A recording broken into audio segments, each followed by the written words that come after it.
موږ دغه خواست له ژوبه زه تر پټه د پښتنو زموږ وروڼه دي موږ خواست ورته کوو که ټکهدار دی د ایډانه والا دی که د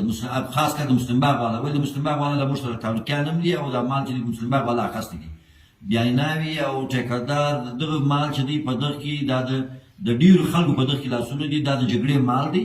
لذا دوی د موږ سره دا کومک وکړي تر څو پورې چې دا معامله حل شوې نه وي د تور غره د متنازع علاقې نه د ګاډۍ راځي نه د مال اخلي بیا که هر څو تاوان ور ورسېدی ولس یې ذمهواره نه دی نه به بیا د ولس سره ګیله کوي یو وار بیا زه د ولس د یونین یو ممبر ته دا ته اطلاع بیا درکوم چې وروره خواست درته کوم چې وروره هر څه که بیا وشو د خاموش د 11 اپریل بعد که هر څه بیا هر چا سره وشو د ډاینا والا ته او ټکهدارانو ته او د ډمو والا ته او د کارکوونکو ته چې کار کوي بیا موږ ذمهواره د ولس نه یو د ولس یې ذمهواره نه دی نه بیا دار موږ کولی شو نه بیا موږ دغه پوښتنه کوی چې تر هغه پورې چې جوړه نه وي سوې زموږ رابطې شته ناستې شته د کوم رابطې له د خلکو سره جوړه نه وي سوې تر هغه پورې به هېڅوک غره نه راځي